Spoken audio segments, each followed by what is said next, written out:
Welcome back to Two Down Territory, a little Thanksgiving special for y'all. We're going to be breaking down the Thanksgiving Day games and the Black Friday game as well. Stick around. 2 inches short, maybe less. Story of my life.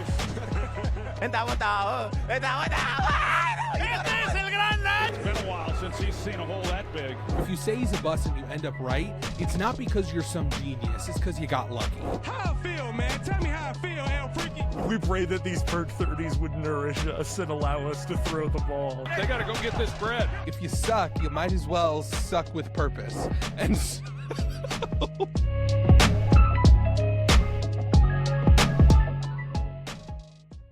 Yeah, so this was really funny because it was an incredibly entertaining day of football for Thanksgiving. I thought all three games were great. We were wrong about all of them, including Black Friday. We independently, outside of the pod, I feel like each of us knew we were going to pick the same teams. Like it wasn't really a surprise, and we predicted every game wrong. Just all of them. Every game wrong. I mean, I went back and forth on Packers, Lions. Me too. But the other ones, like I get Joe Burrow's back and we'll get into it, but that was relatively shocking. And in the fact that it wasn't even close. I told you that he's the second best quarterback in the NFL. Yes. And I also, your choice of entertaining for one of these games, I would disagree with slightly in terms of it took probably 10 years off of my life. Right. Well, for the average fan, it was pretty entertaining. It was good football. I'm sure. For all of the people that don't typically watch football tuning in on Thanksgiving, it was a pretty good slate. So props to the NFL for putting that together. Yeah, I think we should get right into it. Starting off with Lions-Packers, right? The beginning of the game, the Lions continued the Thanksgiving tradition of losing. Which is awesome. Yeah. The Packers sweep the Lions on the season, something that I would not have predicted if I had to have guessed. I think in most of my season layouts that I did, I predicted a split. So the Packers... If you told me going into the season that they would be 8-3-1 and swept the Lions, I would think, oh, the division is easily theirs, and yet they're not even leading the division. They're a wild card team right now. So that's pretty insane. But in terms of the game specifically, it was just an entertaining football game. Probably. This is kind of just when you think of a good football game, this is the type of game that comes to mind. It really did have 31-24. It had everything. It wasn't a slugfest, but it wasn't a shootout either. There was a good mix of offensive plays and defensive plays. And even like there was excitement with like the comeback attempts. It really had everything that you'd want. I don't know what it is that makes Jordan Love want to play the best football he can play against Detroit. But, I mean, it's good that it's against a divisional opponent, I suppose. Yeah. This is arguably the best that the Packers offense has looked since week 1 against Detroit. Yeah, either that or against the Cowboys, which that's fair. Yes. That sucks. So, I don't know where Detroit goes from here, because the NFC playoff picture now, after they lost this game, same as the AFC picture, it is just a rough look for any team that's in a wild card race, because in both conferences, it's basically the 5 seed through the 10 seed have identical records plus or minus one game. It reminds in both me conferences. It reminds me of the Western Conference in the NBA last year, and even probably what's going to shake up to be this year, where it's like all of the teams are close, like record wise. Like the difference between the 3 seed and the 7 seed could be one game. Yes, it's absolutely But the insane. problem is, and part of that is simply because there's such a massive drop off between the top 2/3 of the league and the bottom third, because Right. in both conferences, I think the difference between the 10 seed and the 11 seed is like 3 games. Right. So there's no consistent drop off. Like between like the Chiefs are currently the 10 seed in the AFC, and the 11 seed is 3 games worse than them. And I think Hmm. it's the same in the NFC. I don't know the playoff picture identically off the top of my head. And so Detroit, I'm going to have to go through and look at their tiebreakers because it's looking like It's that's scary. where they're going to be scrapping for. They're going to have 2 teams in their division ahead of them, more likely than not, in the Yeah. playoffs.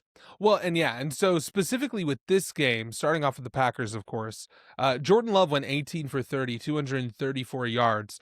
But more specifically, he completed 4 of 6 throws of over 20 yards for 126 yards and 2 touchdowns.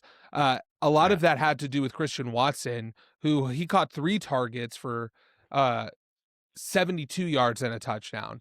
And the difference in this game was just third and fourth down. The Packers were 6 and 12 on third down, so 50%, and 3 for 3 on fourth down. And then on top of that, in that scenario, Jordan Love was 7 for 11, 74 yards and 2 touchdowns. And so the story that those stats paint is this idea that the Packers on offense were just incredible in the high leverage scenarios and the money downs, and that's really what won them the game.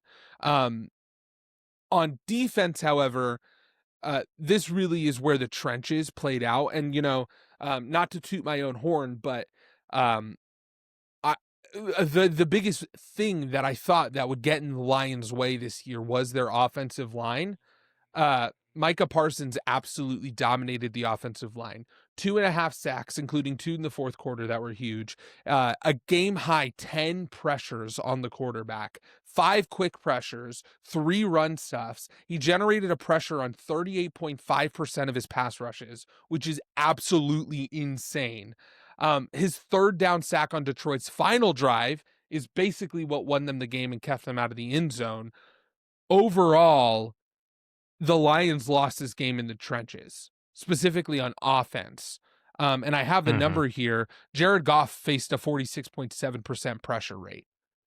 And so, Well, and not just on the passing side, but also, I mean, yeah, Jahmyr Gibbs barely scratched 3 yards per rushing attempt. I mean, yep, the I think it was Lions' offense at 3.4. this point, like outside of a complete Jared Goff implosion, which you'll have a game or two now and again where that happens, but in the aggregate, he is a fine game managing quarterback. The Hmm. X factor of this offense is Jahmyr Gibbs. If Jahmyr Gibbs has 5 yards per attempt and over 100 yards, the Lions pretty much win. If he doesn't have that, then so I'm more concerned about the Lions run blocking overall, Yeah, to be honest for with you, sure. because if that's not there, if the lanes aren't open for Jahmyr Gibbs, this offense turns one-dimensional really quickly. Yeah. And, obviously it doesn't help that Amon-Ra St. Brown got injured in the game. And so Jameis Yes, Williams had to step up, and he actually did have a really good game. he But did. it's the same kind of thing where, there was fourth down failures, the pressure issues, the inability to run the ball. And then of course the slow start, starting out the game base essentially down 10. It just There just wasn't enough for this Lions offense to be able to crawl back into this game. And I really do think that this game, and it really started in their game against the Eagles, where I started to get this sense that Dan Campbell's style of play calling does not play to the strengths of Jared Goff. And Hmm. Okay. I think that that's still true. Just because I think from a philosophical, there's still a philosophical difference in how they approach establishing a rhythm. And it's not really how they approach it. It's more that Dan Campbell, like the more that the game gets away from them, the more risks he wants to take. Where Jared Goff is not the type of player that plays well under that type of pressure.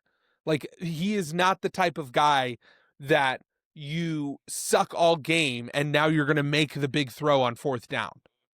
Like, he is the type of quarterback that you have to establish a rhythm with, and then their offense will get humming.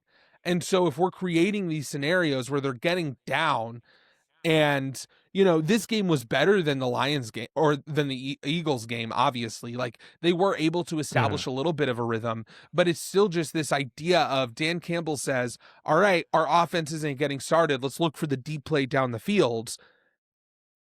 When what Jared Goff needs is like 5 completions.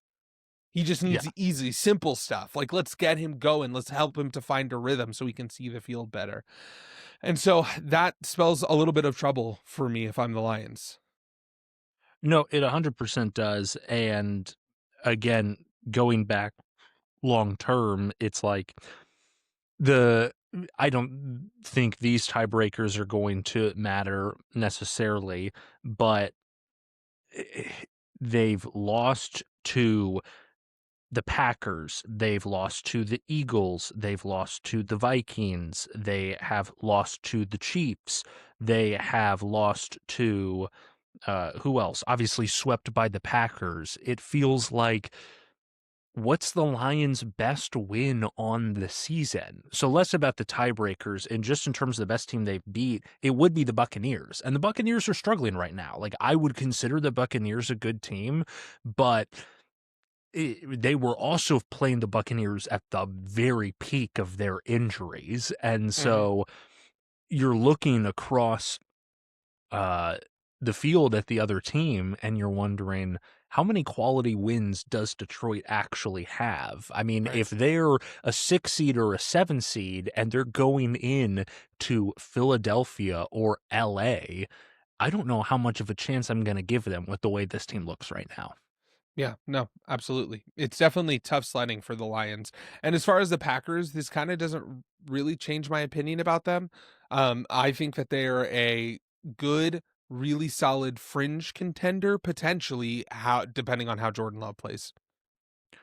Depending on how Jordan Love plays, yes. Mhm. But we can move on to a game that I am not excited to talk about. And I know this will probably be clipped by Adam when he's making a social media clip, and it will be used for people to laugh at me in the comments and make fun of me. That was a horribly officiated game. That was terrible. There phantom holding calls on Joshua Simmons that knock us out of field goal range at the end of the half. We've got offensive pass interference. We've got so many different holding and pass interference calls against defensive ones against the Chiefs when every single play both guys are equally scrapping. I'm going to give CeeDee Lamb his props because I think CeeDee Lamb is undeniably a top 3 wide receiver in the league. And I think he reestablished himself as that guy this game after a couple weeks of struggling. But give me a break when every play, him and McDuffie or Watson are grappling and he's pushing off, the other guy's holding on, and then they throw a flag. Pickens does the same thing. The Cowboys offense is fantastic. I just thought this was genuinely a horribly officiated game. And I don't know. The Chiefs offense slumped in the middle of the game somewhat, partially due to some killing penalties, 2 different drives that I thought were pretty atrocious, the one ending the half and the one coming out of the halftime break.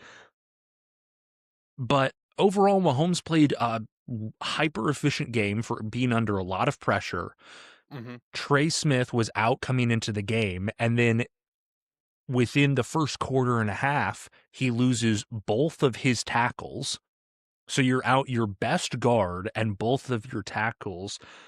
I mean, the season is looking bleak for the playoffs right now, but just purely an analysis of this game, throw Dallas's record out the window. I thought this was a well-played game by the Chiefs for the most part. I think Dallas is in a rhythm right now, and I think with a little bit of some tough calls going their way, just purely in a vacuum, I didn't feel that bad about the Chiefs this game. It's more so that it came at the worst possible Sure. time, and now you're basically going to have to, I mean, is there world, depending on which it happens, where 10-7 could get in? Sure. the tiebreakers aren't great for you. Mm-mm. But at the same time, so many of the rest of these wild card teams are slumping right now as well, Mhm. that there might be a team that, a couple of teams that finish the season like 2-4.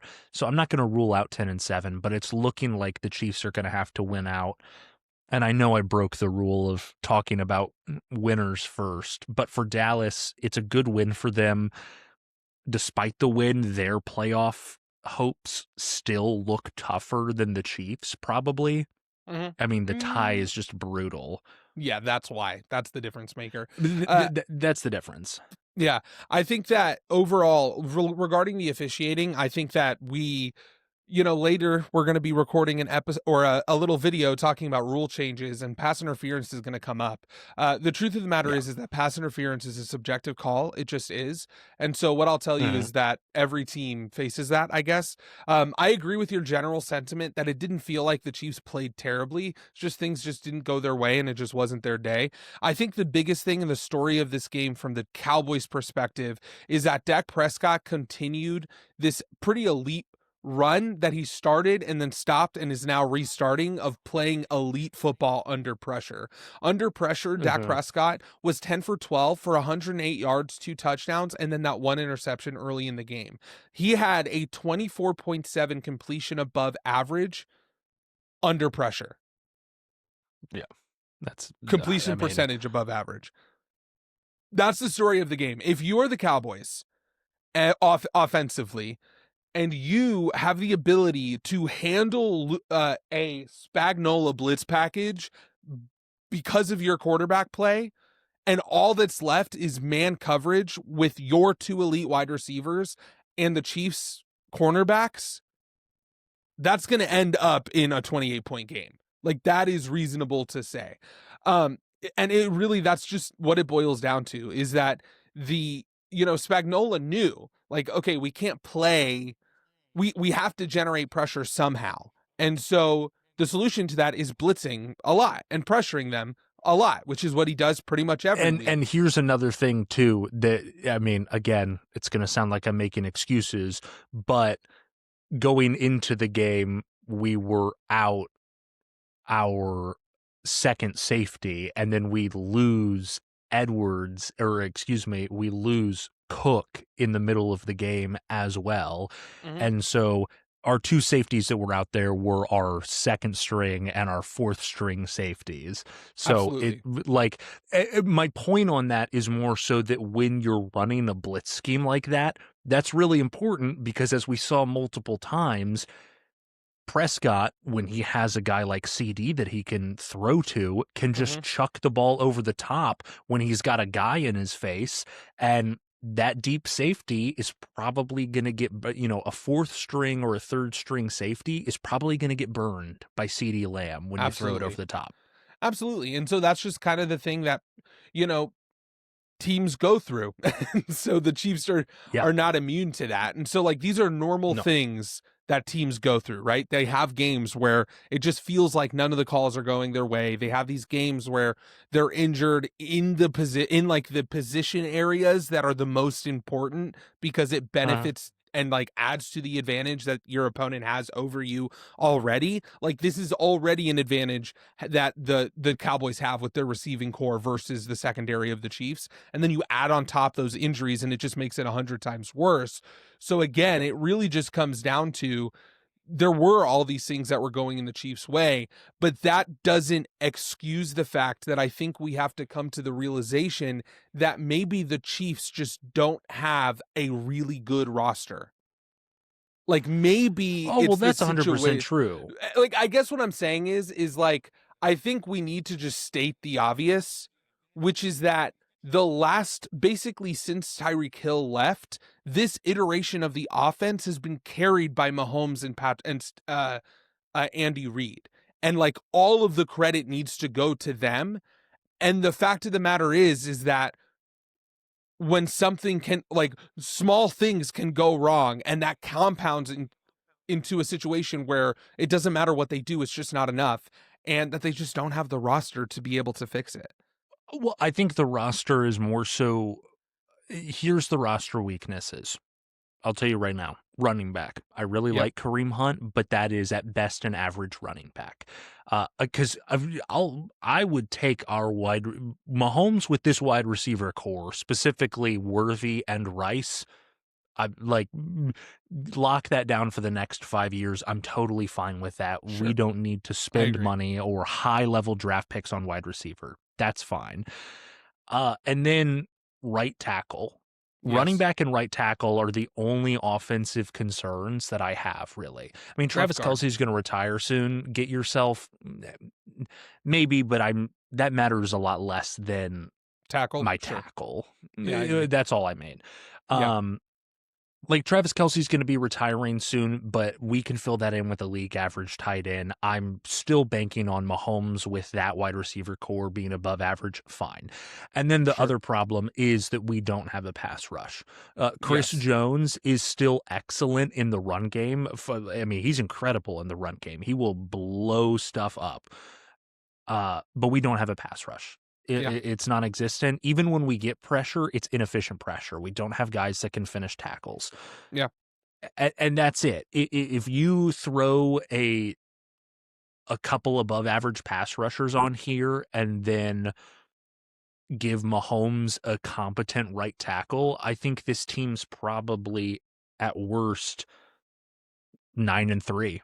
I really do. Again, my point is and that's a lot of basically- pieces. I'm not saying that as like, oh, that's a simple Right, snap no, it no, no. fix. Right. No, but I'm saying like you're adding to exactly what my point is, which is that there is a clear level of like talent that a roster has to have that is a lot lower than most rosters when you have Patrick Mahomes and Andy Reid. And what I'm saying is maybe, everyone's doing all this deep analysis about the Chiefs, and it's like maybe it's as simple as their roster still is just not good enough.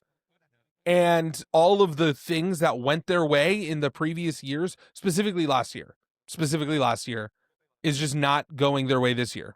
Like, that's it.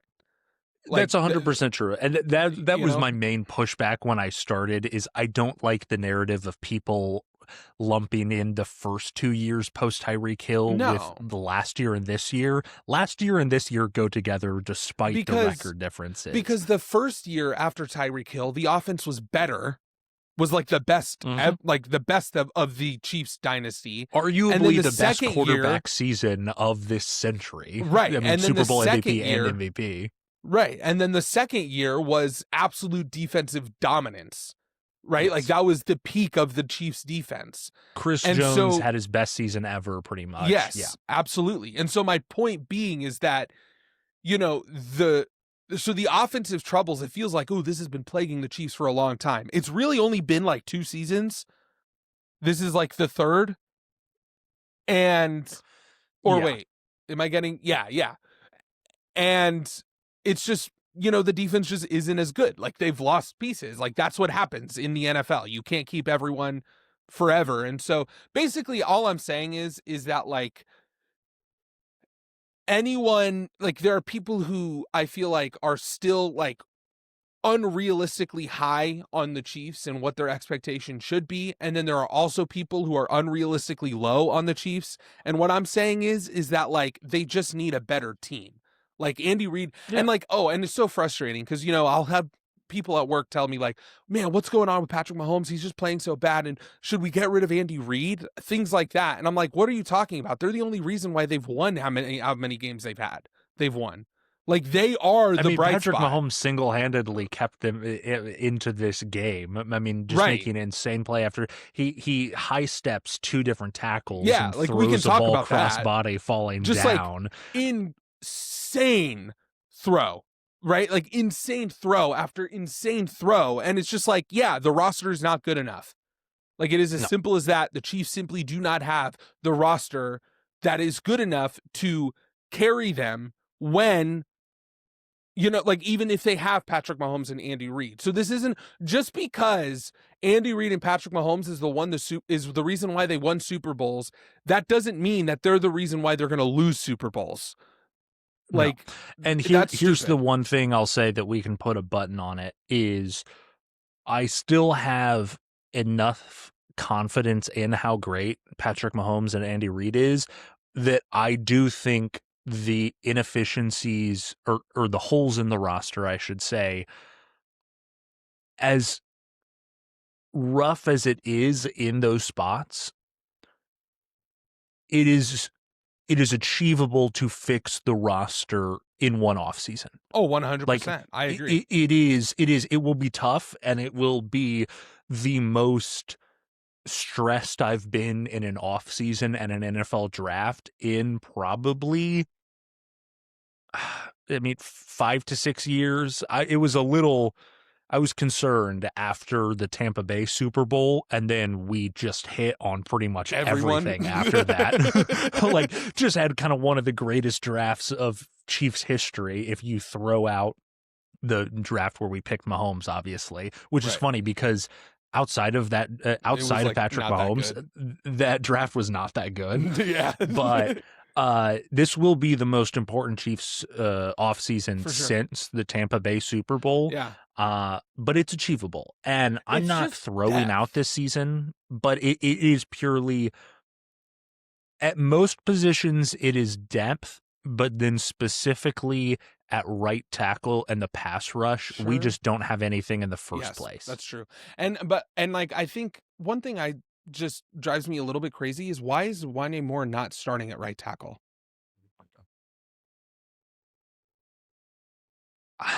Again, and we don't have to drag into this, like, he is,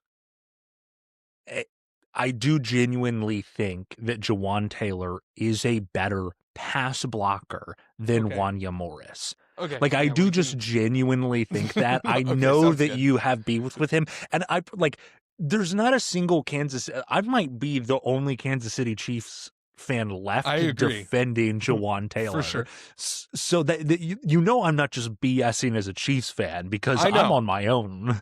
Yes, I know. I'm with you. I agree that you are the only one that thinks this is true. Yeah, you live in my territory, and I know that pretty much every single person you talk to wants that man's head on a spike outside of Arrowhead. So that's a crazy statue. Imagine, no, wait. Let's pause this conversation. So you have statues for players that are really good. What if teams started making statues for like players they hate? Like, who's the kicker who double doinked it for the Bears against the Eagles in that playoff Cody run? Parker. Yeah, like what if you put his like what are the let's take some creative liberty obviously, on our podcast. You gotta have, outside of Lincoln Park, you have to have Nelson Aguilar dropping a ball. Right.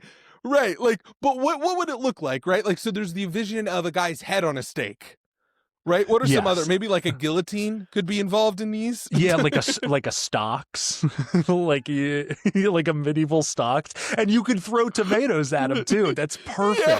Just permanently in stocks, just throwing. You have like the Ring of Honor. You have like the Hall of Shame. Just like these are all the players who teams need this. Johnny Manziel, just every Browns quarterback is in the Hall of Shame. The Browns Hall Anytime of they Shame. draft a quarterback, they've already immediately they've got it.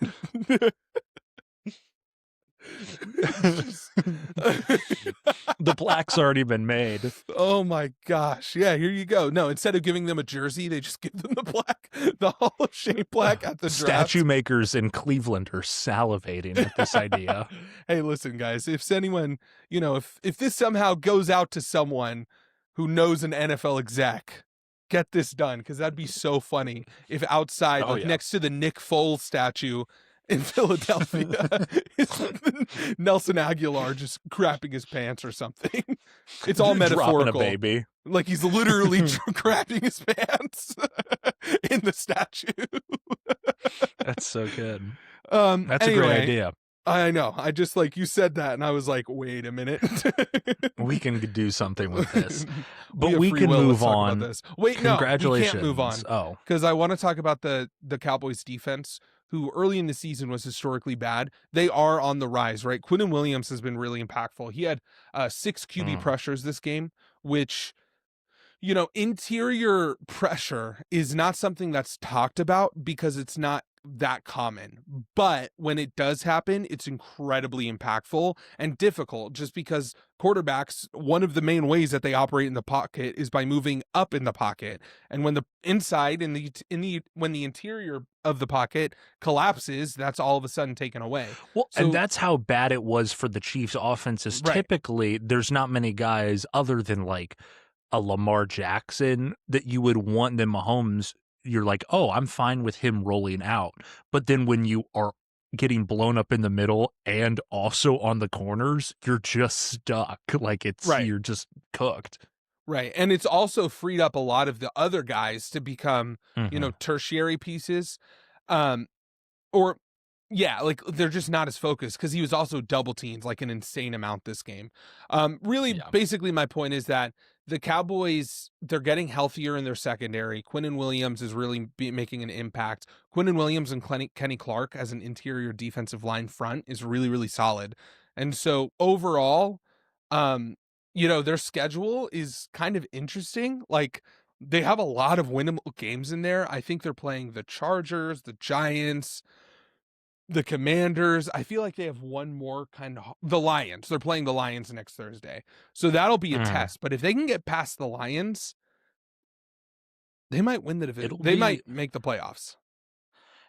Yeah, I mean, it will come down to that Lions game. If they win that, then the rest of their schedule is, depending on what you think of the Chargers post Joe Alt game, they're going to be favored. Well, and where that Chargers game is being played in Dallas. So if they win against Detroit, they will be favored in every game for the rest of the season. I'm assuming that with the home field advantage, they would be favored against the Chargers. Yeah. So really interesting. Really interesting. Achievable. You have sure. to win out, but in a sense, they do control their own destiny in the same way that the Chiefs do. If the Chiefs win out, 11-6 obviously gets into the playoffs. Yeah, absolutely. Okay. Joe Burrow's really good at football. True. You're so true. Despite it being a rather inefficient passing game, because passing is the only thing that that the Bengals can seemingly do, except for when they play the Chicago Bears and then still lose. I don't know. They had like 100 rushing yards. I thought the rushing game was good enough. Oh, I mean, it was good enough. It was more so just... Oh, but the amount of... Yeah. No, I know what you mean. Like, yeah, I mean, Joe Burrow wasn't a threw lot. 46 balls. That's more so what I mean. It wasn't that the running game was good. It was almost just shocking to me where it's like, all right, guys, you're up 2 possessions. Like, you should be running the ball 2 out of every 3 plays. And they were like, no. And I guess I can't discredit that because, in a sense, it worked. But it also, like... If this was a hypothetically closer game, like if that interception from Lamar, if you eliminate that pretty much game-clinching interception when they were already down 2 touchdowns, swap that with the Ravens scoring a touchdown, making it 1 possession, all of a sudden you'd be like, you should probably run some clock, Cincinnati. Yeah. But that being said, though, even in spite of that, their time of possession was insane. The Bengals had the ball for almost 39 minutes. And the one thing I want to highlight... You have 5 turnovers forced. Right. That's what happens. For sure. Definitely. But also Burrow's mobility really showed, which is funny. Basically, let me rephrase that. Burrow's mobility relative to Joe Flacco's led to I was going to say the ability to extend plays that this offense hasn't really had, which converted well on 3rd down specifically. Well, clearly Cincinnati was waiting until like Joe Burrow was 100% because they weren't going to throw him out there if he wasn't, and he clearly was. I mean, even if he's knocking some rust off in terms of his health and mobility, he was clearly back to play. And I mean, I'm not trying to rub it in. You've already accepted it. Obviously, there's no path, but it's like, man. There is. Technically, there is. I'm just saying it's possible. So you're telling me there's a chance. They just have to win out, returning to basically. reality. They have to... Dude, if they beat the Bills and the Ravens again, then it's like, oh, but that's not going to happen. So yeah, you're right. Never mind. I like how you talked yourself into it I was and like, what am out I of it thinking? in a I don't know why. 5-second span. No, Cincinnati, good for them. I mean, obviously, the bigger takeaway from this game in terms of playoff implications, not to take away the moment from your No, team, yeah. is the fact that, I mean, how Lamar Jackson over his last 3 games has not accounted for a touchdown. True. Well, okay, so let me just do some glazing real quick. So obviously the Okay. time of possession was huge. Mitch Tinsley is incredible. He undrafted free agent. I think he played for Kentucky State. He has been absolutely incredible. He's a big deep threat, right? It seems like every catch he makes are impactful. One thing I've really been interested in seeing is how Zach Taylor has incorporated him in the run game, because he's actually sneakily good at run blocking. And they started to do what Sean McVay does with Puka Nacua, where you start inserting him, and Ben Johnson did with Amon-Ra St. Brown. You insert them into the run game through emotion. And then the logical evolution of that is running the same play, but then running a play action, and then that's the primary route. And that works for Puka Nacua and Amon-Ra St. Brown so well. And I'm excited to see if, Zach Taylor takes that route, the right route, when establishing that with Mitch Tinsley. I actually think Joe Burrow overall kind of struggled, specifically with his accuracy, especially in the first half. I attribute that a lot to just him being rusty. It's been 9 games since he played. But he also showed individual plays where it was just like the 2 touchdown passes were just incredibly accurate, like right where they had to be throws. And one thing that was really fun to watch and see is the lack of hesitation that he played with. I don't remember what episode, but you were talking about Justin Herbert, how impactful it is that he's able to wait that extra half a second and stand in the pocket and make the throw knowing he's about to take that hit. Joe Burrow did that on his second touchdown pass to Andre Iosivas, where they sent this all-out blitz, and he just threw an absolute, like, he practically handed the ball to Iosivas down the field with a guy coming straight at him just because he sent 8 guys. And so, like, just seeing those types of things is what, made me excited about Joe Burrow's play overall.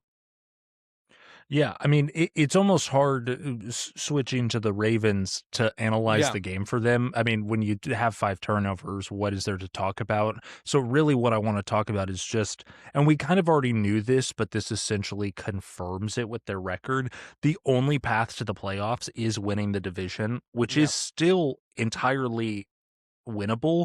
But I mean, and it's a fair reason because the Chiefs are going to get more conversation, but everyone likes to talk about how the Chiefs, the tiebreakers are bad for them. It's worse for the Ravens because they don't have the tiebreaker against the Chiefs, the Bills, and the who else did they lose to? They lost goodness, to a lot of teams. They lost to a lot of teams, but there's one in specific. And the Texans, which are still technically viable. So you're not going to have tiebreakers against Houston, Kansas City, or Buffalo. Yeah. Your only path is to win the division, which is achievable. But if the Steelers win a game, which will be tough against Buffalo coming up, that we're about to predict, they're going to be in the driver's seat, and you can't split with them. You have to sweep them and win out. That's it. Yeah. No, absolutely. And I do want to talk a little bit about this, just because before I do, let me just throw out some names. Joseph Osai, Miles Murphy, DJ Turner, absolute dogs defensively. Yeah. Joseph Osai had an incredible game. And the last few weeks, Joseph Osai and Miles Murphy, they've actually generated a lot of pressure in the absence of Trey Hendrickson. It's been pretty shocking to witness how these guys just randomly decided, wait a minute, we can rush the quarterback. And then they did really well. So that's just a fun thing to note. The other thing, too, is I'm now not convinced about Zach Taylor and whether or not he should be fired entirely. Like, I definitely think Duke Tobin, our director of player personnel, our GM, should get fired without a doubt. And then I also think that our defense, I don't blame Al Golden as much as I did before, simply because what I realized is that he's been taking a really methodical approach into how he inserts different concepts for his defense based on just the lack of experience that this defense has. I mean, you have two starting linebackers who are both rookies. Other than Geno Stone, every piece in your secondary is a second or third year player. Like, there's just incredible amount of youth on this team. And the problem that we've seen is that the mistakes that they've made have not led to big gains. They've led to touchdowns. And it's like, if we're playing the Jets and the Bears again, they make that same mistake 10 times. 9 times out of 10, we stop them. But it just so happens that the one time it leads to a touchdown. And like, that has to do with tackling, that has to do with effort, all those things. I just think we're seeing the ebbs and flows and ups and downs of a young defense. And the fact that we can have performances like this, how we played in the first half specifically against the Patriots, like all of these different things lead me to believe that the players can do it. We obviously need depth pieces. We need a lockdown corner. We need these things. But I think Al Golden is still creating schemes that put them in positions to be able to do well. It's just, we're not executing from that perspective. And that's why Duke Tobin really needs to be the center of everyone's hate, because he is the spawn of Satan. And then, it really just boils down to, I'm not going to come up here and say that we're going to make the playoffs. It really is just like, if we beat the Bills and we beat the Ravens again, that's where it's like, oh, we actually really do. Because then our next 3 games are the Cardinals, the Browns, and the Dolphins, which are obviously winnable games. And so, like, basically what I'm saying is I would assume that our defense has some sort of sustainable run going, starting with this game, if we beat the Bills and the Ravens again. And so I'm saying, basically, I'm laying out the path, even though I don't think that it's a realistic path that's going to be taken. But the Ravens. The path is there. Yeah, it exists. Lamar Jackson, man. That's tough. I mean, it's a tough game. I mean, it's kind of weird. You're so true. Sorry, I'm just trying to, like, I mean, when I say it, you're gonna agree with me why I almost, like, it's hard to comprehend. But take Joe Burrow out of the mix because of the injury, and I already think this. Obviously, you disagree, but I think the 3 best quarterbacks in the league are Patrick Mahomes, Josh Allen, and Lamar Jackson. Yeah. And none of those teams are currently leading their division. Yeah. And funnily enough, the Ravens, the worst currently seeded team out of the 3 of them, actually has the best chance to win their division. True. So when we look back like 3 years from now at this season, is this going to be more of an aberration, or is this a sign of things to come for, 1 or 2 of these quarterbacks? Who knows? I think what I'm realizing is that this season is weird simply because all of the teams that have dominated the AFC are not doing well. And so there's like this new set of teams, including the Patriots and the Broncos. And it's like, really my question is like, what do we do in the playoffs? Right? Like, what do we do when the Broncos are playing the Bills? Like, who do you pick? So like, my instinct says pick the Bills, right? Like, they have the historical success. But it's like, look at the season. So it's going to be interesting to try to dissect those things. I don't know. I'm almost removing that thought from my plate right now, because when I come to it, I probably will be a traditionalist and pick the teams that have been historically dominant. I'm going to end up doing the same thing. But yeah, but we'll see. I mean, we could be old heads. We could be chopped and unk, Adam. It's true. Like my haircut. Like your like haircut. My haircut from the Tourette's person who gave it to me. I don't think... can you say the Tourette's person? Is that ableist? Like, it's not a slur. It's just the name of the syndrome. Right. Like, if you find it offensive, then you're the one who's ableist. Yeah, you're the problem. No, but the lack of a good haircut had nothing to do with the condition. So I was going to say, that's the awesome that before. thing. Like, anyway, back to Lamar Jackson. I think he's still dealing with injury. That's the conclusion I've come to. I think that he's out of rhythm. I think that the lack of decisiveness related to what do I do under He's been out of rhythm pressure. all season. Right. And I think it's specifically because he's not decisive at what he should do under pressure.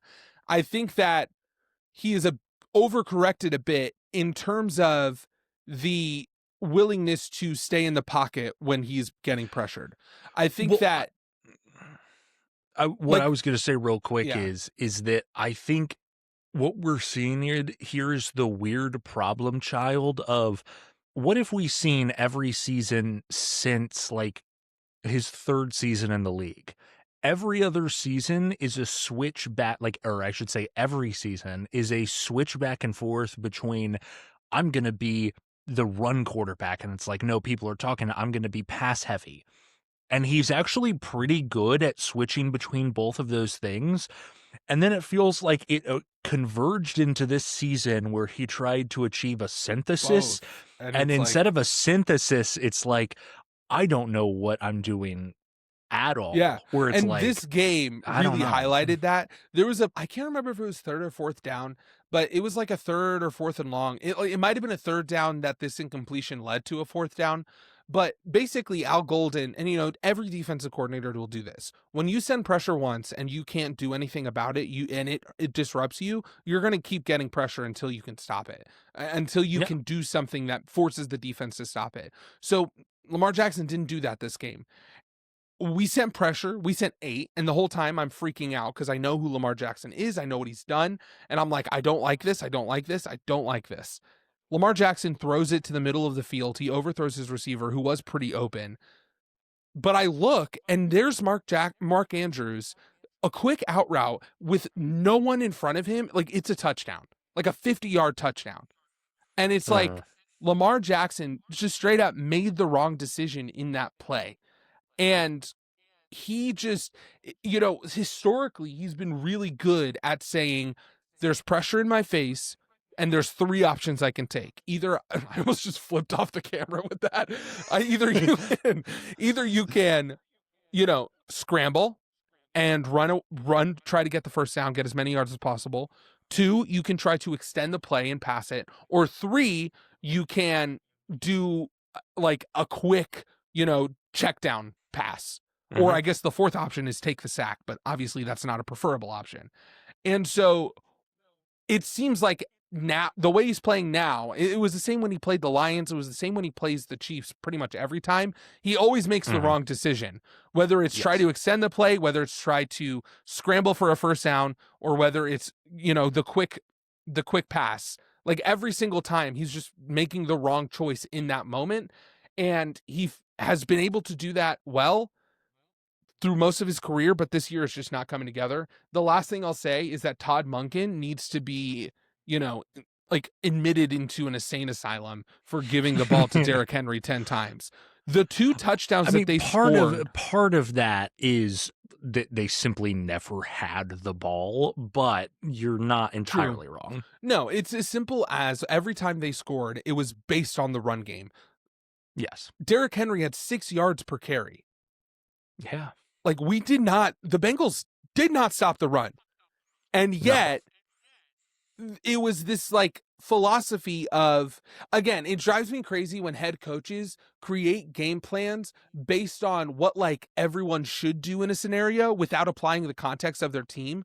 Like, because it's like you think, oh, I'm down 2 possessions, I can't run the ball. I can't but run Derrick the ball Henry is one of like time. the 3 running backs in the league that should not apply to. Not only that, there's an example of a team doing, running the ball down 2 possessions and winning.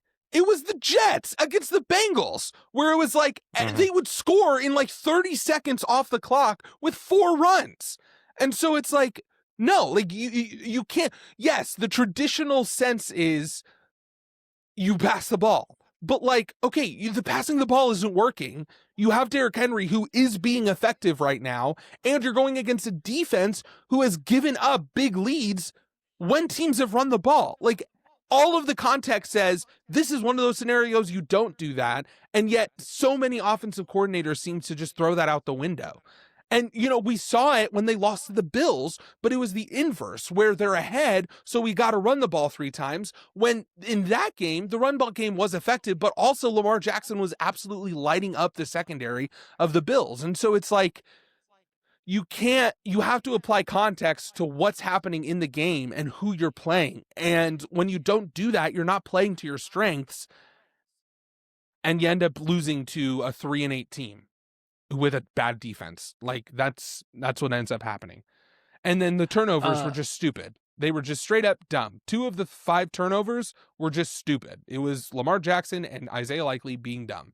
So yeah, it's just like when you're an offense and you're doing that, like you're not going to win. But we can move on.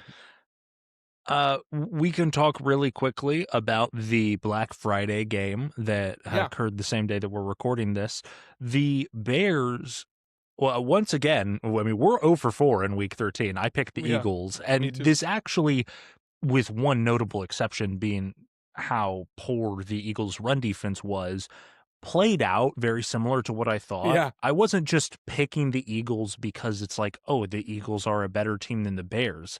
I simply thought the Eagles' offense has struggled, but this is going to be a slugfest. And I thought the score would be like a 19-16 Eagles win. Well, when I was looking for this to be my upset alert, because I was really thinking this would be a close game. It turns out the spread was by like 1 for the Eagles. So I was like, oh, never mind. I guess I can't do that. So Vegas had the same idea as I did. But it's just Vegas is starting to like Chicago because, again, being favored by 1 when you're at home, that actually means that if the Bears had been at home, they would have been favored by like 2 points in this game. Right. And so basically my point of all that is to say, I just thought that in a close slugfest, like the Eagles would win that out. And yet so here's the it was thing. the run game that made the difference. Here's the way that, and it's actually the perfect example because I got to saw where it didn't work. And I'm like, that's what I've been trying to put into words about Philadelphia for the last 3 years. Here's the general reason why they're able to be successful. The offense is not that good. Removing Saquon Henry's historic season and specifically his explosiveness. Saquon Barkley. You said Saquon Henry. Oh, really? Sorry. Yeah, that's funny. Removing Saquon Barkley's insane explosiveness last season, which obviously sounds weird when I say remove that. That's why they won the Super Bowl. But the point is the general offensive structure has not been an efficient one. The reason why that doesn't matter for Philadelphia is because they'll grind you to a halt with these long possessions. And if you aren't able to have a lead on them, then it doesn't matter because you can't just run the ball on them. That's why. You can't run the ball on Philadelphia. You haven't been able to, even when they've had massive secondary issues, as they did 2 years ago, and it basically cost them the season, you still were almost never able to run the ball on them. Mm-hmm. And because of that, they can just bring you down to a level where it's a scrum, and you throw in these plays like the tush push, where you're just beating teams up and they aren't able to fight back. But then you have a game like this where they can where the opponent runs the ball all over them, and it begins to look pathetic. Like, it looks ugly for Philadelphia. I mean, you've got fans booing in the stadium, which, like, that's Philly fans anytime they lose, obviously. Those degenerates. But it just looks really bad when Philadelphia can't do what they want to do. And that's why I'm always so concerned about them. If I'm a fan of them or just standing on the sidelines, not biased against them, like I obviously am, just generally concerned about Philadelphia heading into the postseason, because there are so many good running backs and running schemes in the NFC. I know that they just beat the Packers, but Josh Jacobs, great running back. Jahmyr Gibbs, great running back. You get Bucky Irving healthy, that's a great running back. Like, if a team is able to run the ball against Philadelphia, it looks tough for them. It just does. Mhm. That's the way that you beat them at their own game. I agree with everything that you said, but I think you highlighted the wrong position group. Vic Fangio, his defense is all centered around this approach of, if I can rush the passer and stop the run with my D line and just a base set, everything Mhm. frees up. And so the Yes. fact that they have such a dominant interior defensive line with Jordan Davis, they have obviously Jalen Carter, and then they have explosive and really athletic secondary pieces. Because another part of their defense, specifically in the passing game, is we're going to allow you to hit the flat, but we're just going to be quicker and faster, that we're going to be able to make up for it, and we're going to be able to stop that for short gains. So when they do that, and the broadcaster in this game kept saying it, and it's true, Fangio's defense dares teams to run the ball. And this is exactly to your point, which is that they are basically saying, you have to beat us. And where does that live? In the trenches. And so what I see is, it's not about the running backs, Jahmyr Gibbs and Josh Jacobs. It's about the fact that the Packers don't have that good of an offensive line. The Lions don't have that good of an offensive line, especially with the injuries that they've been facing recently. Now, Frank Ragnow is coming back, so he came out of retirement, so hopefully that helps with the interior. This game showed the most amount of dividends when it comes to the Bears, investments in the interior offensive line with Joe Thuney, with Jonah Jackson, with Drew Dalman. They bolstered that interior offensive line, and that's why they were able to run the ball. You add, what I would say is the best offensive play caller when it comes to creating advantages in the run game, with how he can manipulate the defense and create numbers disadvantages. Like, yeah, you're going to have a situation where even against the best defense, they should be able to run the ball because you have those interior guys. And so what I saw from this game was, it was as simple as the Bears' interior offensive line dominated arguably the best interior defensive line within the NFL. And it led to over 200, like almost 300 rushing yards between Monangai and Swift.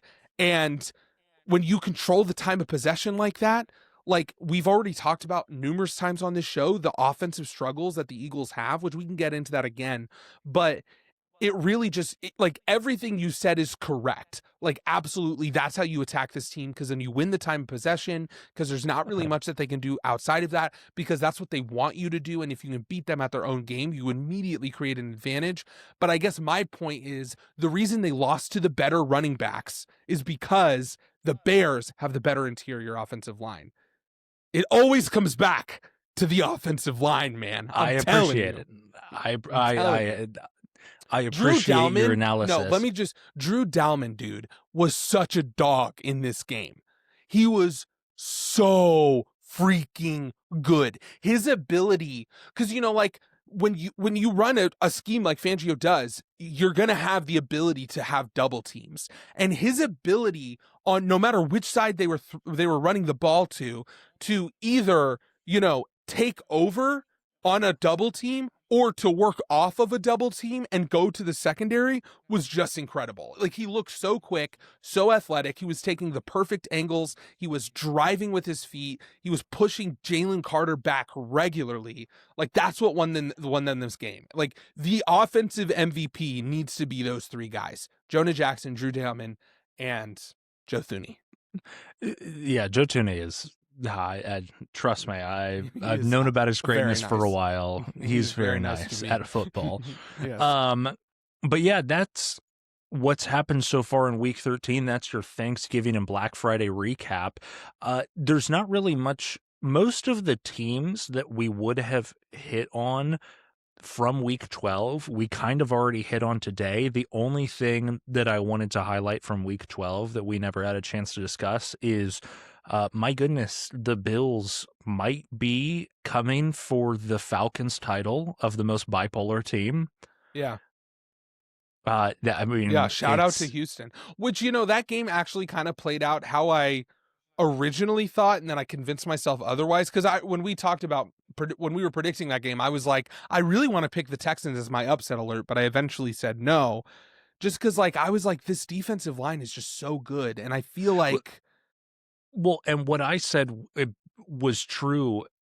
Basically, my analysis was correct, where I was like, the Texans' offensive line is really bad, but the only guy the Bills have to rush the pass is Joey Bosa. Right. And I talked myself into being like, well, that's probably enough, which, yeah, that's like, exactly 7 out of 10 times probably would be right. But this just happened to be a game where that was the only thing the Bills had. But, and it didn't they work. just don't know about Davis Mills. Bro, I hate the conversations that are going on about, oh, well, Davis Mills is 3-0. If you extend, I saw these stats, it's like, well, if you extend out those 3 games to 17 games, look how good he is. And I'm like, what kind of stupid cherry picking analysis is this? Like, get Mr. Longneck out of my frame. Like, CJ Stroud is obviously the truth. And, like, they would have won with CJ Stroud if not put up more points. So shut your mouth, you stupid pieces of crap.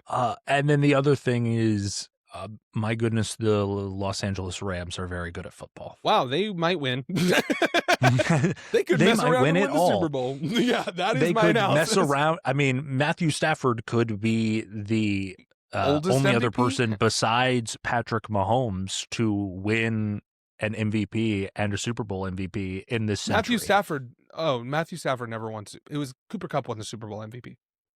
Yeah. No. It was but I mean in the same season. Oh, this year. Oh, yeah, you're right. Duh. Okay, I see what you mean.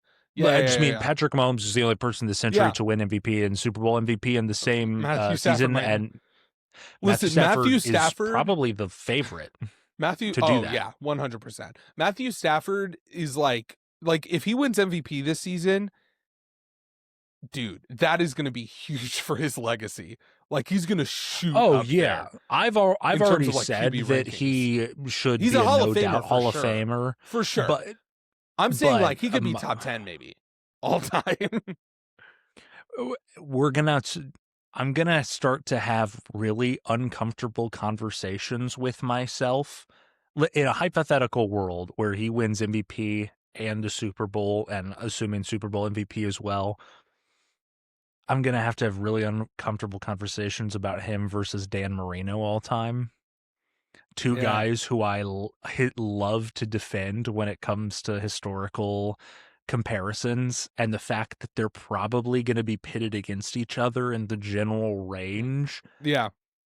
That's assuming a lot from Stafford, but in a hypothetical world, he's on pace. That's the type of conversations that Matthew Stafford deserves to be in and can put himself in. There's 2 more things that I want to talk about that's not really related to week 12, but more just like, first off, JSN right now. Obviously, he's on pace to break Calvin Johnson's record. He's incredible. He's already had the most receiving yards in Seattle Seahawks history in a single season.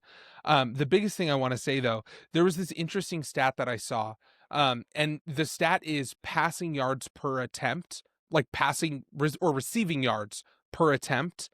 So basically what that means is how many yards does a wide receiver average every time the quarterback passes the ball?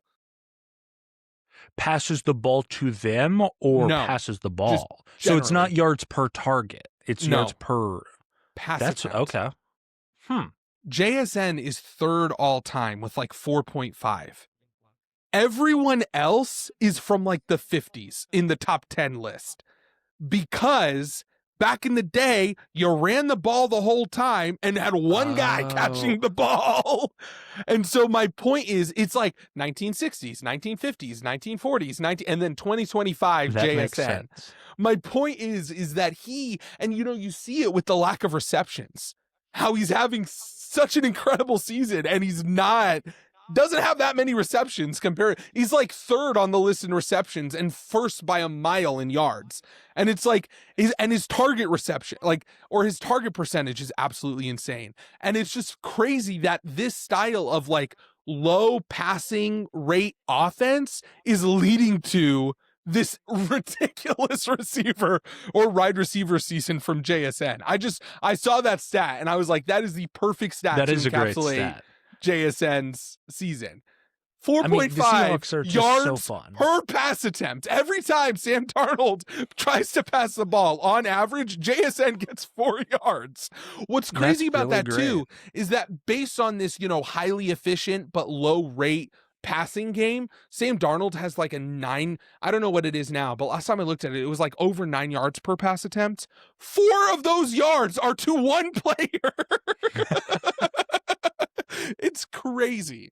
The other guy we got to shout out, the unanimous defensive player of the year, Myles Garrett, has 18 sacks.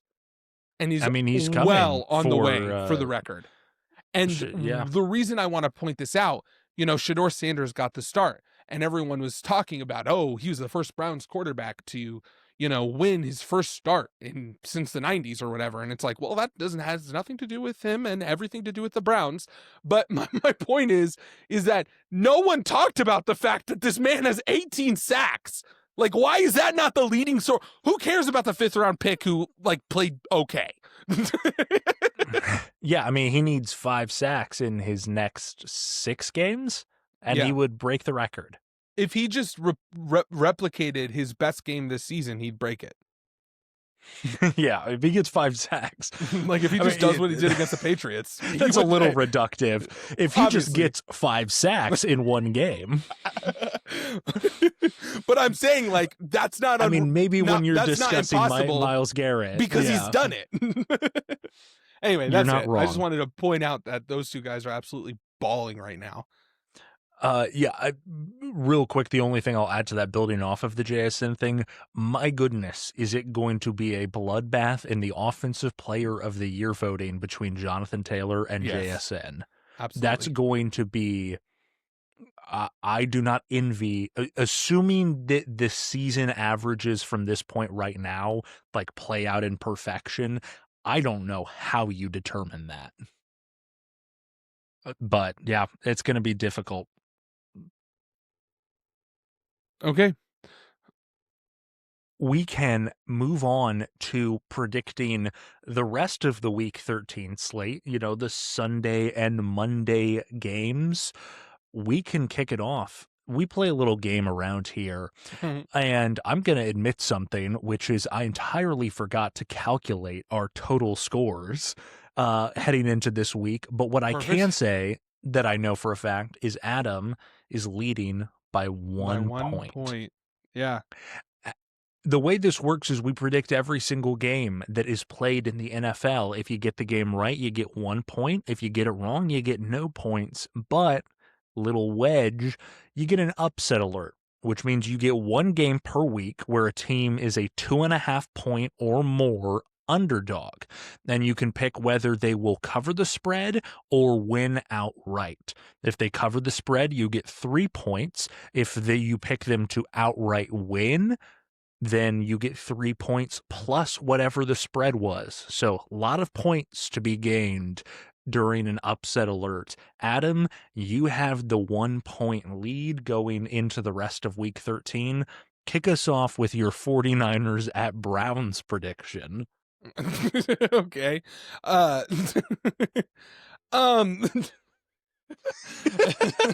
really threw you an alley-oop there, pal. Yeah, you did. I'm going to pick...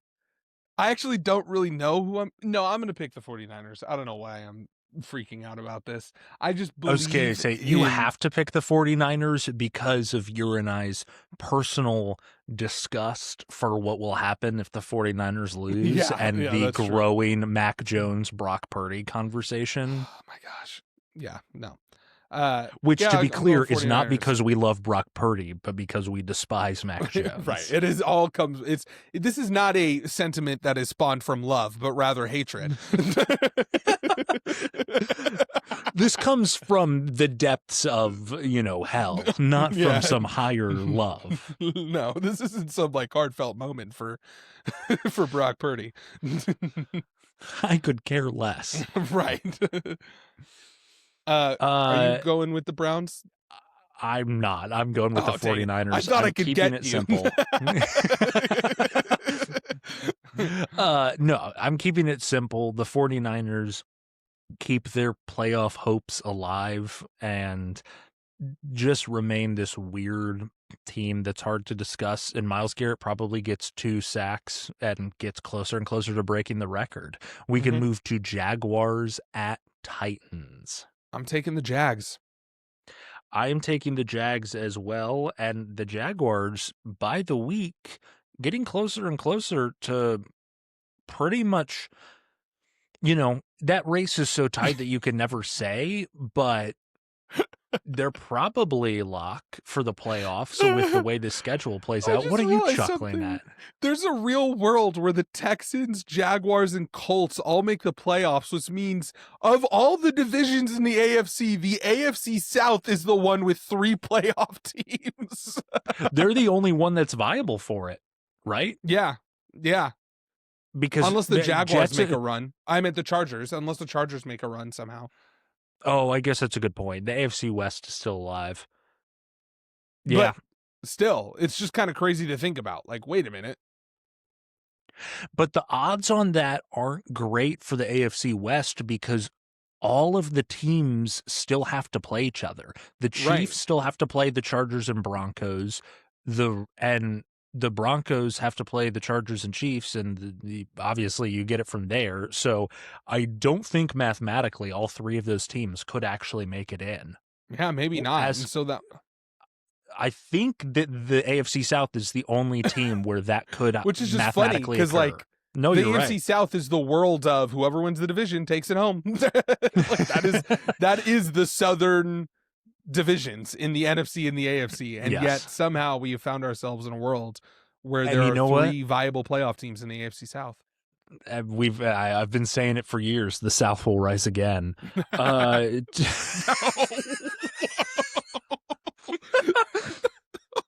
like how you agreed with me. I got you. I got you there, Adam. Wait a minute.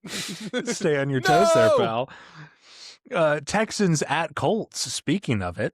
Yeah, this is my upset alert. I'm picking the Texans to outright win. Whoa. Really? What's the spread on this game? It's just 3.5. Okay. Vegas loves the Texans. They really do. Because that's the Colts. I've gotten a lot of points off of Vegas's pick. randomly love for the Texans. But now you're siding with Vegas, in a sense. Listen, yeah, no, DeForest Buckner, I don't believe is playing. I'm pretty sure he's on IR. They still have Latu,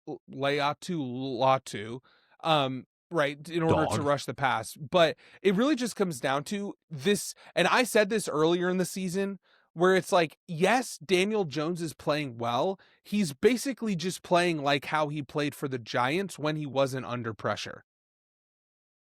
That's a fair point. Yes, that's basically how he was playing on the Colts, right? Yeah. But there's more weapons. They have the run game, they have a top 5 offensive line. That is all still true. But I just am such a believer in the Texans defense. I think that Daniel Jones is the type of quarterback that when he's under pressure, he makes it all worse and does really dumb stuff, right? And so I'm just basically saying I think Daniel Jones is going to do some dumb stuff in this game. Okay, all right. I don't hate that. Yeah. I actually don't hate that, even though it shocked me in the moment. We can move to the who are you picking? Worst game. Oh, sorry. I am picking the Colts.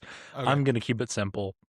But because there wasn't a lot of options, this game technically was on my upset alert radar. Yeah. I just realized the game we're going to talk about next. The game we're going to talk about next might be the worst game that God ever. I mean, it might be. This could actually be an atheist best argument for God not existing. A world in which he would allow this game to occur with the New Orleans Saints playing at the Miami Dolphins. My God, why have you forsaken me? Oh my gosh. Dude, are the Dolphins about to get shucked at Hard Rock? We can't do it. We can't pick Tyler Shuck. We can't. Dude, I'm telling you, man, they're going to get shucked. No. Are you picking them? No, okay. Okay. You scared me for a moment. No. Yeah, we have a rule that we don't ever pick the Saints. Mhm. That rule has only proved us wrong twice, and those two occurrences are really aberrations of reality where it Those two warped. occurrences are when the teams in their division decided to suck. Yes. Mhm. Yeah, that's about it. The South being the South. Yeah. I am picking the Dolphins as well. We can move on to a game which is potentially equally ugly, but probably will I'm be more looking at it. entertaining to watch. Falcons at Jets. I mean, what version of the Falcons are you going to get? Right? Are they going to be the I'll go and depressed tell you now, this Falcons? is not my upset alert. In fact, I don't even know what the spread is on this game. Let me check it right now. Atlanta actually is favored by 2.5, but it's not my upset alert. I am picking the Jets. I think that this game will be the third game that the Jets win this season. Yeah. It's just so funny. Like the bipolar analogy for the Falcons is so funny just because it's just so true, right? Like, are we going to get the depressed, sad version of the Falcons, or are we going to get like the manic version of the Falcons? I'm picking the Jets because I just don't believe in their Well, quarterback I situation right think now. as not to like disagree with what you said because the bit is funny and we've kept it alive. I do think the Falcons have, with the Kirk Cousins situation at this point, just developed into being They're bad. they're no longer bipolar. They just have Like, clinical depression. I was gonna say, congrats. You're no longer bipolar. You're just in an institution. You've just been like legally detained by the state. Yeah. For crimes I'm against Atlanta. for crimes against Atlanta. My goodness. Burn the money at this point, Atlanta. That's what you're doing with Kirk Cousins. Give me the Jets. Yeah. We can move on to a game that all of a sudden matters a lot for the Buccaneers. The Cardinals are going to Tampa Bay, and the Buccaneers are on, what is it now, a 3-game skid? They're not really in any concern with the division, depending on what you think of Carolina, but Carolina's schedule for the rest of the season is so brutal. rough. But I mean, at this point, Tampa Bay's basically just playing the rest of the season, trying to prove that it's not the same old Buccaneers who win the South by the simple nature of it being the NFC South. I don't know. I'm picking the Buccaneers here, but I don't feel happy doing it. Not because I don't think that it's a double negative. Not because I think that they're going to necessarily have a hard time winning this game, but I know a Buccaneers fan. I'm close friends with a Buccaneers fan. I know what the vibe is of that fan base, and it's darker than it's been in a long time. Mm-hmm. Yeah, I'm picking the Bucks pretty comfortably. Jacoby Brissett does not do good under pressure, and I think that they're going to be able to create pressure. Yes. So sorry for making all the Buccaneers fans very sad, even though I'm picking them to win the game. We can move to the Rams at the Carolina Panthers. I'm picking the Rams. What a bold hot take, Adam. I know, right? Unfortunately for you, this is my upset alert. Oh, is it like 12 points or something stupid like that? No, it's a 10-point spread. I am picking Carolina to cover, not outright win. So that's the difference. Dude, imagine getting 10 points on an upset alert. Like picking well, I'd get 13. Yeah, I'd that's get what I mean. 3 plus 10. Insane. Yeah, I think that this game will be close, and then at the end, the Rams go up by a couple of touchdowns, and Carolina in dead ball time backdoor covers. That's what I'm envisioning for this game, and then it ends up being like a 7 to 9 point victory for. Like the Rams will win comfortably, but 10 points with relatively that Bryce Young has been playing and just how good Rico Dowdle is. I do think that the Panthers can actually put up points, And anytime you have a 10-point spread where it's going up against a team that doesn't have a bad offense, I'm going to lean towards taking those points. That's Yeah. all. I don't hate But the it. Rams win, obviously. Vikings at Seahawks. We've got the return of Sam Darnold to his mentor, to the man who revived his career. No, Sam Darnold is about to wipe the floor with this team. Oh my goodness. I think that the Seahawks are going to destroy them. I mean, what if imagine a world in which Sam Darnold literally only throws the ball to JSN in this game. It could happen. I wouldn't be shocked. Yeah, they're going to run the ball like 60 or 60, like 40 times for like an average yard per carry of like 3, and then have like 500 passing yards. It's going to be like 6 receptions. It's going to be the Randy Moss stat, 3 receptions for like 300 yards and 3 touchdowns to JSN. My goodness. Yeah, give me the Seahawks in this game. I don't know. You're not Well, the worried about spread is 9? even bigger. No, 9 does not move me. The spread is 11 and a half by points. 9. Oh my 11 gosh, and a dude. half, really? My goodness. Yeah. But yeah, no, 9 sucks at football is the issue. I think JJ McCarthy needs to start playing JJ McCarthy football. I mean, and last hand the ball episode off more. I did consider my comments that I made about JJ McCarthy last episode. I took some time to reflect, to ponder the severity of what I said, and I've come to the conclusion that I 100% stand by that right. cracker-ass white boy sucks at football. I knew that was coming. You started that sentence, I was like, he's going to double down. We can move on to a game that all of a sudden has pretty massive AFC playoff implications. Bills at Steelers. This should be a fun game.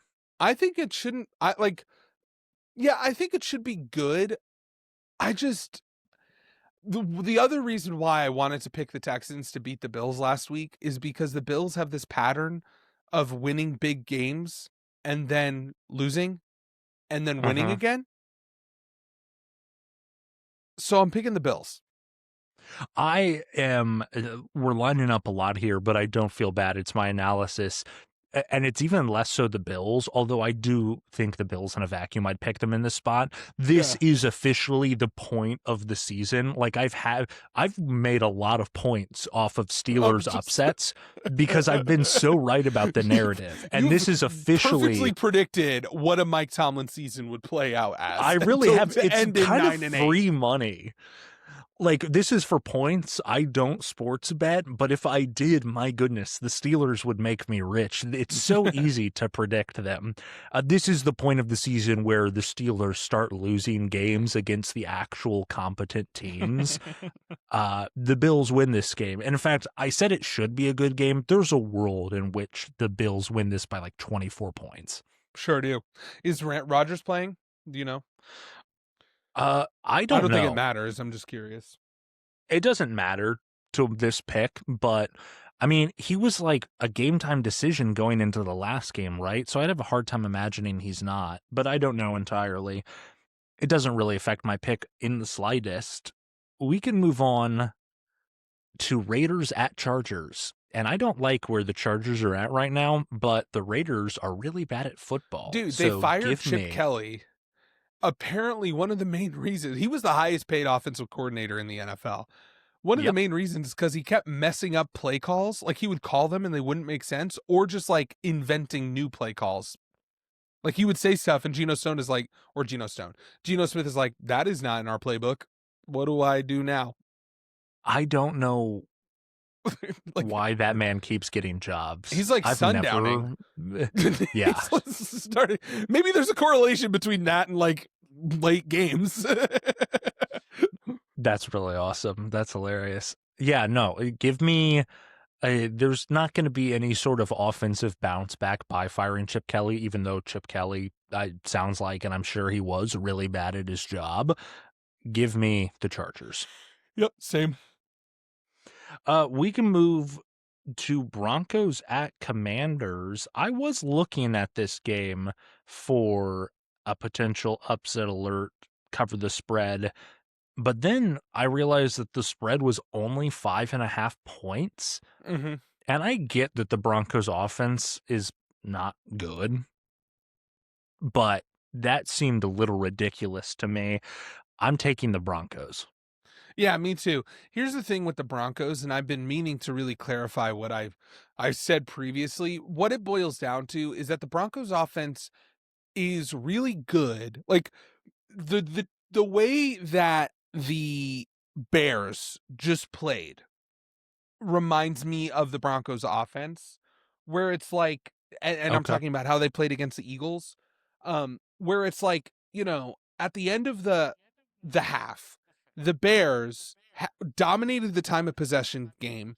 They were able to run the ball for like 130 yards or something dumb like that, and yet they were winning 10-3. Where it's like they get the ball at the 20-yard line, they drive, something stupid happens, and it fizzles out at like their 40-yard line. Because when you look at it all, it's like, okay, they have a good running game, they have a really good offensive line, they have decent enough weapons, and yet for some reason they're not putting up points. Part of it, they're the most penalized team in football, but the other part of it is just that Bo Nix is not hitting throws until the fourth quarter. Sean Payton has done an incredible job scheming those throws open, and yet Bo Nix is not hitting them.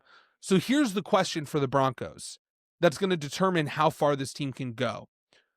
Are they going to end up being a team where they can't put it all together but to win in the fourth quarter?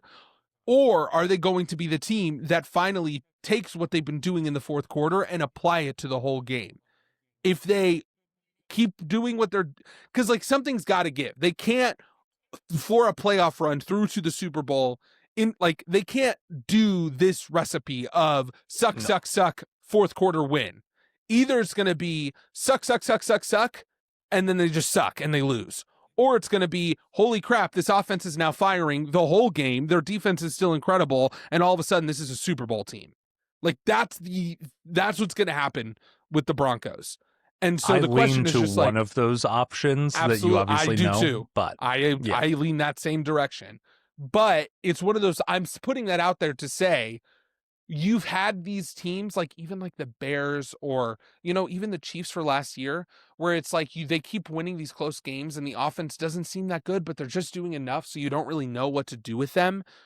The issue is that teams like that generally have like a weakness that can't be fixed. Like last year was just their left tackle, the Chiefs left tackle. Last year, the Chiefs offense, there was nothing they could do because their left tackle sucked.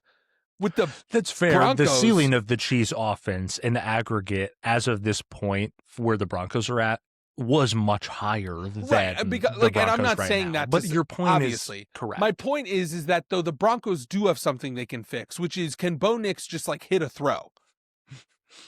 Can Bo Nix play quarterback? Right. Like, can he be a quarterback for, 4 quarters instead of 1 quarter? And if I think the Broncos would take like 2.5 quarters. Yeah, even that, right? Like it doesn't even just, yeah. Like something. Not purely anyway, the fourth quarter. Right, we can move on. But no, your analysis of the Broncos is well taken, and I appreciate it as a Broncos hater. Giants at Patriots. I'm taking the Pats, man. Close game. Giants blow it in the end. Here's what we have to discuss. Because I'm also taking the Patriots. To end off this episode, it needs to be said that officially, regardless of what happens, let's assume the Bills beat the Steelers like we both predicted, the Bills could win out the rest of the season and the Patriots could still win the division. Yep. That's entirely on the table and probably more likely than not to happen, even assuming that the Bills win out. There's 2 things that one thing I want to mention for each of these teams. With the Patriots, people talk about the easy schedule. Look at the NFL and all of the teams that you would consider good and tell me that they haven't lost a game they shouldn't have lost. the fact that the Patriots are on this run, and this is what makes me scared a little bit to pick the Patriots. Yes, they have an easy schedule, but they haven't dropped a single game. Like, that's what's crazy about this. That's the reason why it's like, holy crap, they've won 10 games. It's like they have won all of the easy wins, which is not a gimme in the NFL, right? Like, the Eagles just lost to the Bears, right? Like, the Lions lost to the Vikings. Like, all of these things are happening. That's one. As far as the Giants, sneakily enough, they probably are, if you're a Giants fan and you didn't have any real expectations going into the season, which if you're a smart Giants fan, you wouldn't have. Holy crap, this is the greatest season of all time. You have you're pretty solid about your quarterback position. You're really solid about your running back position. You have all of these young pieces. You have wide receiver 1. You have this great defensive line. And every single game, no matter who you're playing, you're losing to get the good pick, but keeping it close to say, like, we're competing with the Packers. We're competing with the Lions. Like, this is the dream scenario for a tanking team. Like, we're going to lose. The Scatterbo injury, in terms of, like, fulfilling your purpose, it's like an A+ season. This is the greatest tank job in the history of the NFL. You are almost beating contenders, but still having a high draft pick. Yeah, like, you're almost beating contenders, and you're probably going to end up with a top 3 pick. That's pretty awesome. I guess. Huge. Congratulations to the Giants. Although I still really don't know what to think about Jackson Dart, but that's a question for another day. Yeah. Anyway. Well, folks, that's how week 13 is going to go. Adam and I are already 0-4 on the week, so it's only uphill from here. So you can trust our opinion. Surely we have to get one of these games correct. One would hope. But I'm going to go ahead and say that you, dear listener and viewer, should go watch the highlights of prime Randy Moss. You mentioned the Randy Moss game in comparison to what JSN could do, and that just had me thinking, go watch Vikings Randy Moss, go watch 2007 with Tom Brady Randy Moss, and soak it all in. Soak in the second best wide receiver of all time, potentially. Yeah, I think that's fair to say. I think it's at least an argument. It's at least an argument. What a dog. Oh, my goodness. That is a disgusting act. Yeah. Joe Buck's really come so far. Joe Buck's awesome now. I love Joe Buck. I think it's with Troy Aikman. Yeah, well, I mean, he's been with Troy for a while, but I don't know, I typically don't like it when ESPN puts their hands on things, but this is a one positive I'll give to ESPN. When they got Troy and Joe to come over for Monday Night Football, Joe and Troy instantly became must watch. I'll tune into Monday Night Football purely just to enjoy Troy Aikman and Joe Buck. Joe Buck is he really is good.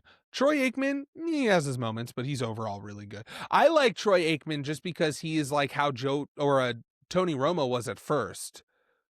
Yes.